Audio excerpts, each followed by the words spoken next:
आरुष डर नहीं लग रहा इससे? क्या है आरुष? क्या है? डर नहीं लग रहा इससे? पापा मम्मी अच्छा। हेलो जी, राम राम जी, कैसे हो आप सब? आशा करते हैं आप सब भी ठीक होंगे।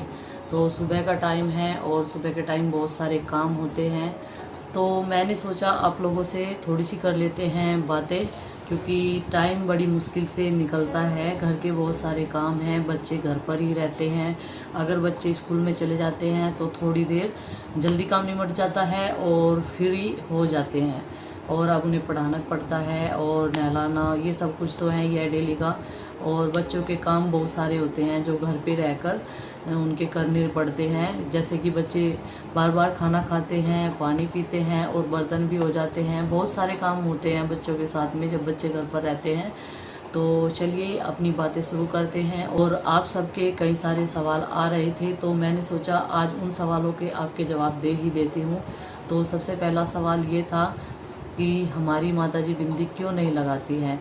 देखिए, जिसके पोते पोती बड़े हो जाते हैं वो इस एज में आकर खुद ही मतलब शर्म सी थोड़ी सी महसूस करने लगते हैं। और गांव की औरतें तो मतलब अपने आप ही ये सारी चीज़ें करना छोड़ देती है। मैंने देखा है जब एक औरत की 60 साल की उम्र हो जाती है और उनके लिए ये सारी चीज़ें कोई मायने नहीं रखती हैं, और जबकि उनकी बहुएं हैं और पोते पोती बड़े हो गए हैं तो वो सब चीज़ें उन्होंने छोड़ दी हैं। लेकिन चुट्टी, पायल कानों में और नाक में वो सब चीज़ें पहनती हैं, बस बिंदी ही नहीं लगाती हैं। लेकिन जब कहीं जाती हैं बाहर, जैसे कहीं घूमने जा रहे हैं या फिर किसी फंक्शन में या शादी में, घर में हो या कहीं बाहर हो, तो वो सब चीज़ें लगाती हैं, इन सब चीज़ों का यूज करती हैं। गले में मंगलसूत्र भी पहनती हैं और बिंदी भी लगाती हैं, सारी चीज़ें यूज करती हैं। लेकिन हर चीज़ अपनी एज के हिसाब से ही अच्छी लगती है, तो उन्हें शर्म लगती है अगर हम कह भी दें, नहीं तो हमें कोई ऐतराज़ नहीं है। दूसरी बात ये कि मैं सॉक्स क्यों पहनती हूँ। सॉक्स मैं इसलिए पहनती हूँ क्योंकि जैसे मैं खाना बनाती हूँ वहाँ पर छां रहती है और पूरा फर्श हमारा तपा रहता है। गर्मी में धूप की वजह से पूरा फर्श तप जाता है, तो फिर ठंडे गर्म पे जैसे पैर रखते हैं तो मेरी एड़ियाँ फटने लगी थी। तो इसलिए कई दिन तक मैंने मतलब इन पे मोम तेल लगाकर घर में ही अपना एक देसी नुस्खा बनाया। मोम पिघाल कर उसमें सरसों का तेल मिलाकर उसे गर्म किया और उसकी क्रीम सी बन गई। जैसे मैंने उसे ठंडक में रखा तो उसकी क्रीम सी जैसे वो जमा, तो क्रीम सी जैसे बनी तो मैंने अपनी एड़ियों पर लगाई साफ़ करके, और कई दिन तक सॉक्स पहनी। और रात को मैं निकाल देती थी, तो इसलिए मैंने सॉक्स पहनी थी। और मैं पायल क्यों नहीं पहनती हूँ वो भी मैं कारण बताती हूँ कि मेरे पैरों में जो है, मैं आपको दिखाती हूँ, ये देखिए जिस तरह का ये ब्लैक ब्लैक सा हो रहा है यहाँ पर, इस तरह के, ये पूरी साइड में इस साइड तक पूरा ब्लैक ब्लैक हो गया था पायल पहनने से। तो मैंने अभी ही पायल निकाल कर रखी है, जब से लॉकडाउन शुरू हुआ 2 महीने हो गए हैं, तभी मैंने निकाल कर रखी थी। मुझे किसी ने बताया था कि ये सब पायल से होता है, और मुझे यहाँ पर निशान हो गए थे और पपड़ी सी बनने लगी थी। मैं साफ भी करती थी लेकिन फिर भी ब्लैक ब्लैक सा बहुत ज़्यादा हो गया था। ये गांठ जितनी भी हैं इसके साइड में, दोनों साइड में, तो सब पे ब्लैक ब्लैक हो गया था, तो मैंने इसलिए निकाल कर रखी है। अभी थोड़ी सी साफ़ हो चुके हैं मेरे पैर, तो जैसे ही बिल्कुल ठीक होंगे तो मैं पहनना शुरू कर दूँगी, बारीक वाली पहननी शुरू कर दूँगी। लेकिन मैं सब चीज़ें पहनती हूँ। और रही बात ईयर रिंग्स की, ईयर रिंग्स ये वाले टॉप्स मैंने इसलिए पहने हैं क्योंकि वो बड़े हैं और बालों में उलझ जाते हैं। वो जो मेरे सुई धागे वाले हैं वो उलझ जाते हैं, तो इसलिए मैंने ये वाले छोटे छोटे से मोती पहन रखे हैं, और डेली यूज में हम इन्हें पहन सकते हैं, इससे भी कोई इशू नहीं है। और मैंने आपके सारे सवालों के जवाब दे दिए हैं।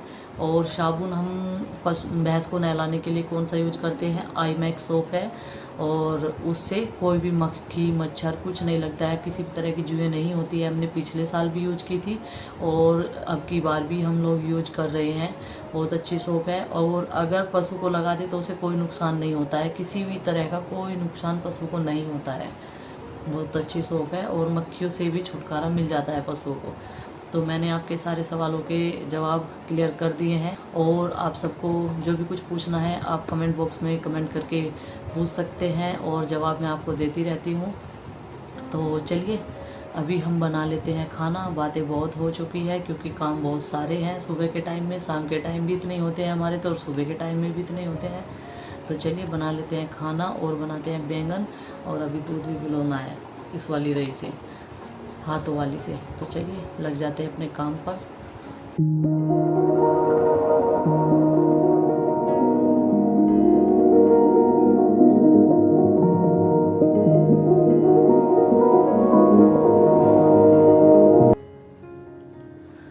तो देखिए आप लोगों से बातें करने के बाद में फिर मैं आ गई थी खाना बनाने के लिए बाहर। और जब तक मैंने आप लोगों से बातें की तब तक ये सारी तैयारियां जो है प्रीति ने कर दी थी, और बस मैंने सब्जी बनानी शुरू कर दी थी आते ही बाहर। और बच्चों का दूध भी वो गर्म कर चुकी है।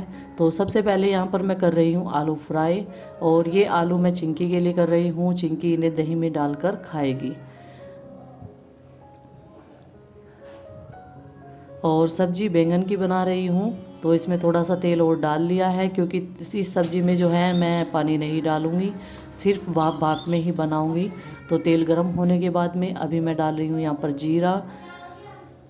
और जीरा डालने के बाद में फिर मैं डालूँगी इसमें हल्दी और लाल मिर्च पाउडर, क्योंकि यहाँ पर मैंने हरी मिर्च नहीं डाली है आज।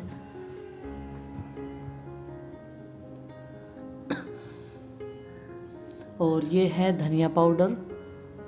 और देखिए फिर मैंने डाल दिए हैं इसमें टमाटर। जैसे ही हमारा मसाला जो है थोड़ा सा फ्राई हुआ तो मैंने इसमें फिर टमाटर डाले। टमाटर को अच्छे से फ्राई करूँगी अभी।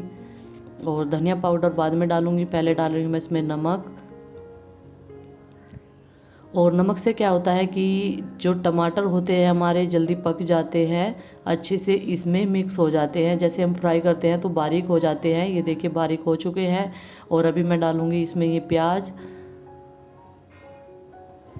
और प्याज डालने के बाद में मैं इसे अच्छे से चला रही हूँ। उधर पिताजी जो हैं छोटू को नहला रहे हैं, और प्रीति करके आई है पशुओं के नीचे साफ़ सफाई।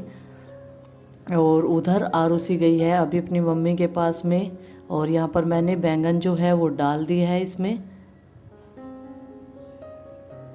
और हमारी फैमिली में सब लोगों के करने से ही काम चलता है, कोई कुछ करता रहता है तो तभी जाकर काम ख़त्म हो पाते हैं। तो अभी मैं बैंगन जो है मसाले में अच्छे से मिला दूँगी। और सब्ज़ी का कलर आप देख ही रहे होंगे काफ़ी अच्छा आ गया है।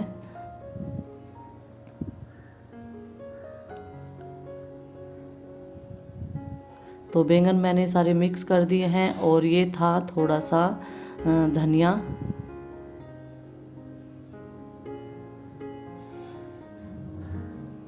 और ये डाला है मैंने इसमें सौंफ का मैंने पाउडर बना रखा है, और सब्ज़ी में काफ़ी टेस्ट को बढ़ाता है, तो वही मैंने इसमें अभी डाला है। धनिया पाउडर मैंने पहले ही डाल दिया था। और ये देखिए भाप में आधी सब्ज़ी हमारी बन चुकी है। और ये डाल रही हूँ मैं धनिया पत्ती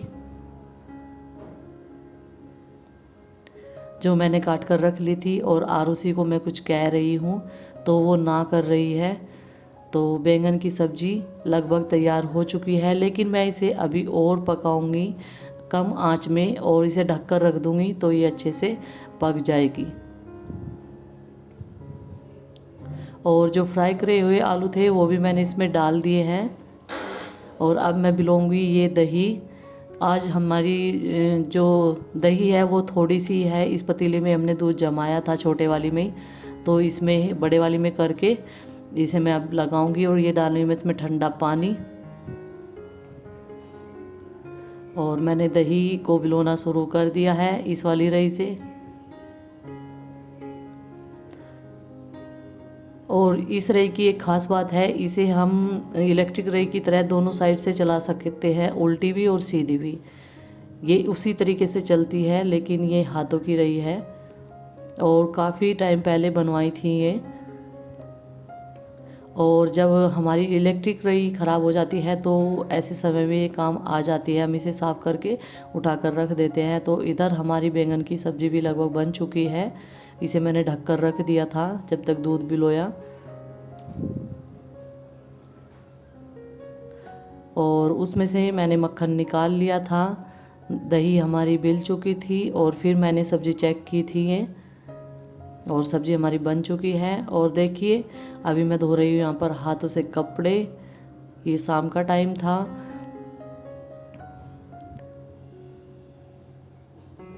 क्योंकि आज सुबह के टाइम जो है लाइट नहीं आई थी, तो इसलिए मैंने फिर हाथों से ही धोए थे कपड़े, क्योंकि ये मशीन में पड़े हुए थे और इनमें बदबू हो जाती, तो मैंने मशीन का सारा पानी निकाल दिया और मैंने इन्हें बाहर निकाल कर फिर हाथों से ही धोकर सर्फ में निकाल दिए थे और अब मैंने खंगाल रही हूँ।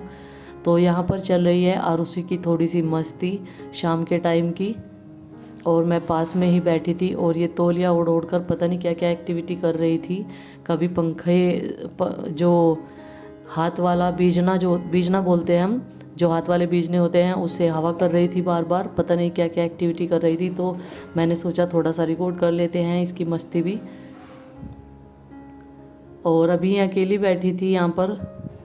आरुष अंदर टीवी देख रहा है, क्योंकि आरुष को जो है कार्टून काफ़ी पसंद है। ये देखिए पता नहीं क्या कर रही है।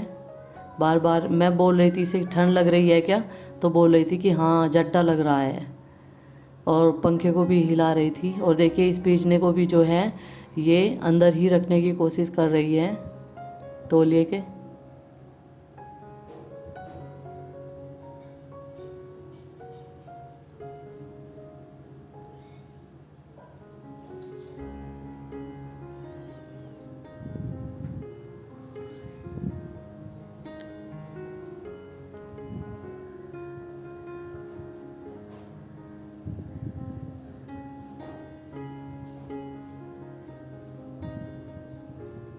ये देखिए रेनबो बना हुआ है, और धूप और छांव और बारिश, तीन चार चीज़ें एकदम हो रही है। हवाई भी है, बादल भी है, और कितने सारे इसमें कलर है।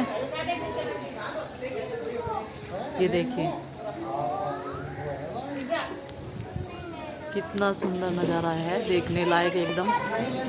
तो देखिए अभी अभी हमारे यहाँ पर हुई है हल्की फुल्की सी बारिश आंधी तूफान के साथ, और अभी 7 बज चुके हैं और फिर से ऐसा हो गया है जैसे दिन निकला हो। और बादल देखिए आप किस तरह के, मौसम जो है कितना अच्छा लग रहा है। आसमान में घने बादल कई कई तरह के, और ये इस साइड का है और इस साइड घने बादल छाए हुए हैं। ये देखिए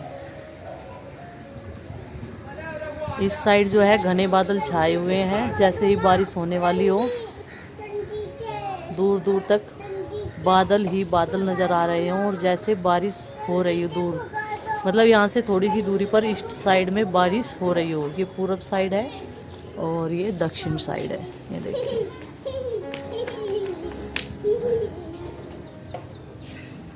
और इधर एकदम मौसम खुला हुआ नज़र आ रहा है, कितना मतलब अच्छा मौसम हो रहा है। और हवाएं अब भी ठंडी चल रही है बहुत तेज़ी से। तो आज का आपको हमारा ये रूटीन कैसा लगा कमेंट करके ज़रूर बताइएगा। और बैंगन की सब्ज़ी बहुत टेस्टी बनी थी, इस तरीके से बनाइएगा तो टेस्टी बनेगी, ट्राई ज़रूर कीजिएगा। और आज मैंने आपको अपने यहाँ का मौसम भी दिखाया है। आसमान में जैसे इंद्रधनुष बना तो गुड्डू का ध्यान गया, जैसे ऊपर छत पे वो देख रही थी तो उसने मुझे बताया मम्मी देखो रेनबो बना हुआ है। तो मैंने तभी मतलब वीडियो बनाया और आपको अपने यहाँ का मौसम भी दिखाया, क्योंकि हवाएं तेज थी, आंधी उससे पहले मतलब बहुत तेज हवाएं आई थी और उसके बाद में ये बना था, बारिश आई थी। उसके बाद जैसे ही धूप सी निकलनी शुरू हुई तब ये बना था, बूंदे कोई कोई आ रही थी, बारिश होकर रुक चुकी थी। तो कैसा लगा आपको हमारा आज का वीडियो, लाइक जरूर कीजिएगा, और आरुषि की ये मस्ती कैसी लगी ये भी जरूर बताइएगा। तो चलिए मिलते हैं अपने नेक्स्ट वीडियो के साथ में, तब तक के लिए बाय बाय, टेक केयर।